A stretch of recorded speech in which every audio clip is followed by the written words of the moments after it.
السلام علیکم، it's me Kabir Khan advocate, اور آپ میرا چینل دیکھ رہے ہیں YouTube channel LLB made easy.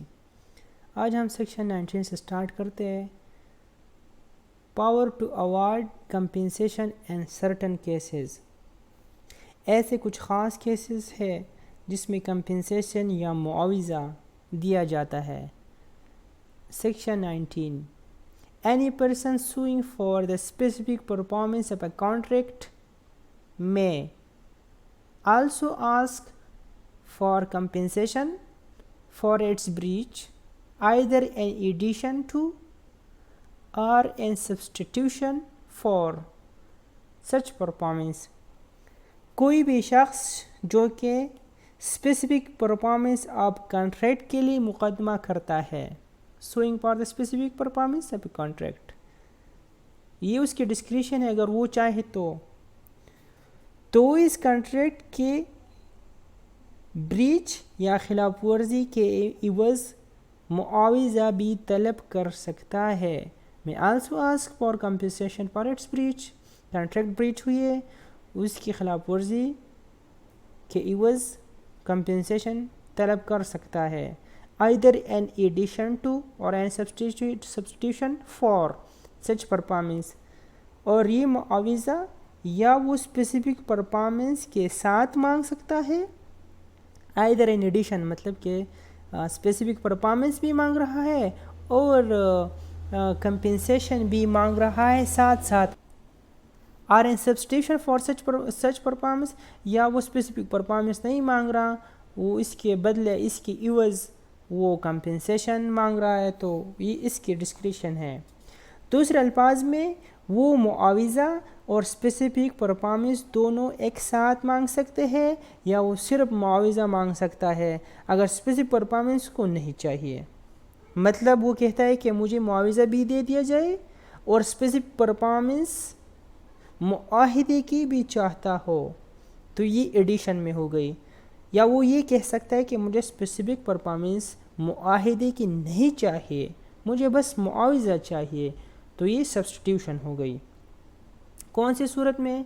if in any such suit the court decides that specific performance ought not to be granted، اس صورت میں عدالت معاوضہ دے گا جبکہ اسپیسیفک پرفارمنس نہیں ہوگی۔ وہ کون سی صورت ہے؟ جب ایک مقدمے میں عدالت یہ فیصلہ کر دے کہ کانٹریکٹ کی اسپیسیفک پرفارمنس نہیں ہونی چاہیے۔ عدالت یہ فیصلہ کرتا ہے کہ کانٹریکٹ کی اسپیسیفک پرفارمنس نہیں ہونی چاہیے، but there is a contract between the parties which has been broken by the defendant and the plaintiff is entitled to compensation for that breach، it shall award him compensation accordingly۔ لیکن parties کے درمیان ایک contract ہوئی ہے، there is a contract between the party which has been broken by the defendant، جس کے dependent نے خلاف ورزی کی ہے اور پلینٹف معاوضے کا حقدار ہے، the plaintiff is entitled to compensation for that breach، اس خلاف ورزی کی وجہ سے پلینٹف معاوضے کا حقدار ہے جو ڈیپینڈنٹ نے کی ہے، تو عدالت ضرور معاوضہ دے گا پلینٹف کو۔ ایٹ شل اوارڈ، شل لفظ آیا، عدالت باؤنڈ ہے کہ کمپنسیشن دے دے پلینٹف کو۔ ڈیپینڈنٹ نے جو معاہدہ بریچ کیا ہے، معاہدے کی خلاف ورزی کی ہے، تو اس خلاف ورزی کے عوض عدالت پلینٹف کو معاوضہ دے گا۔ If in any such suit the court decides that specific performance ought to be granted, but that it is not sufficient to satisfy the justice of the case، اس صورت میں اسپیسیفک پرفارمنس کے ساتھ معاوضہ بھی دیا جائے گا۔ کس صورت میں؟ جب ایک مقدمے میں عدالت فیصلہ کرے کہ کانٹریکٹ کی اسپیسیفک پرفارمنس ہونی چاہیے، لیکن صرف اسپیسیفک پرفارمنس کا فیصلہ کرنا یا اسپیسیفک پرفارمنس صرف علیحدہ الون گرانٹ کرنا قرین انصاف نہیں ہے، اور پلینٹف کو ڈیپینڈنٹ کی and that some compensation for breach of the contract should also be made to the plaintiff, it shall award him such compensation accordingly.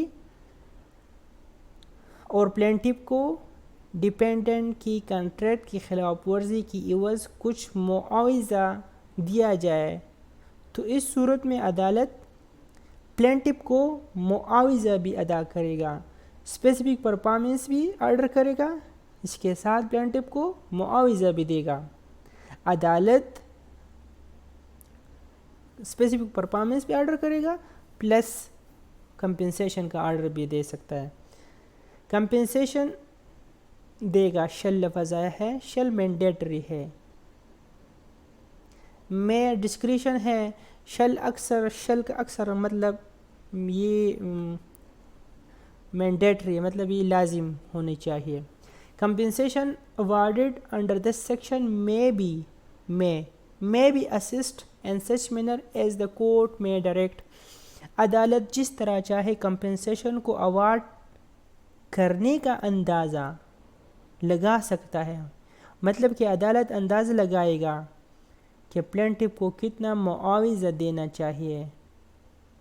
Explanation میں ہے the circumstances that the contract has become incapable of specific performance does not preclude the court from exercising the jurisdiction conferred by this section. ایسے حالات، ایسے circumstances کہ ایک contract اب ناقابل عمل ہے، وہ انکیپیبل ہے کہ اس کو اسپیسیفکلی پرفارم کیا جائے، یعنی اب اس کی اسپیسیفک پرفارمنس ممکن نہیں، تو اس بنیاد پر عدالت کا اختیاری سماعت یا جورسڈکشن اس سیکشن کے تحت ختم نہیں ہوتی یا بار نہیں ہوتی، سٹاپ نہیں ہوتی۔ دوسرے الفاظ میں مطلب یہ ہے کہ اگر ایک کانٹریکٹ ناقابل عمل بھی ہو،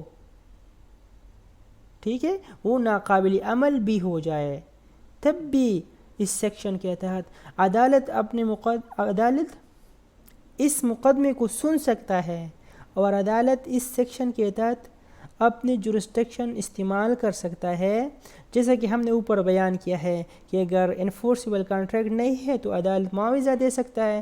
تو اب اگر اس سیکشن کے تحت عدالت جو کگنیزنس لیتا ہے اور انفورسیبل کانٹریکٹ انفورسیبل نہیں ہے تو اس صورت میں عدالت کے پاس اختیار بھی ہے کہ وہ کمپنسیشن دے دے، معاوضہ دے، بیکاز کانٹریکٹ تو انفورسیبل ہی نہیں ہے۔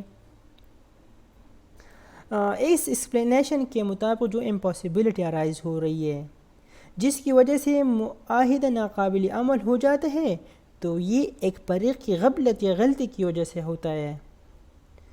یہ امپاسبلٹی نیچرل امپاسبلٹی نہیں ہے، یہ امپاسبلٹی جس کی وجہ سے کانٹریکٹ اب انفورسیبل نہیں ہے، یہ ایک پارٹی کی غلطی کی وجہ سے ہوتی ہے۔ فار ایگزامپل اے نے بی سے کانٹریکٹ کیا کہ میں اپنا ایک گھر آپ پہ سیل کروں گا، ٹھیک ہے، اب وہ بندہ کورٹ جاتا ہے، کورٹ جانے سے پہلے اے نے سی پہ یہ گھر بیچ دیا، تو اب اے کہے گا کہ جی اب تو کانٹریکٹ اسپیسیفکلی انفورسیبل نہیں ہے، کیونکہ وہ امپاسبل ہے کہ اب اس کو انفورس کیا جائے، تو نہیں، یہ اگرچہ ان انفورسیبل کانٹریکٹ ہو گئی لیکن یہ ایک فریق کی غلطی کی وجہ سے یا غفلت کی وجہ سے ہو گئی۔ اگر فار ایگزامپل نیچرل ڈیزاسٹر آتا، یہ گھر تباہ ہو جاتا، تو پھر ہم اس سیکشن کے انڈر نہ آتے۔ So that's all about section 19۔ Next lecture میں انشاءاللہ سیکشن 20 ڈسکس کریں گے، تب تک کے لیے اللہ حافظ۔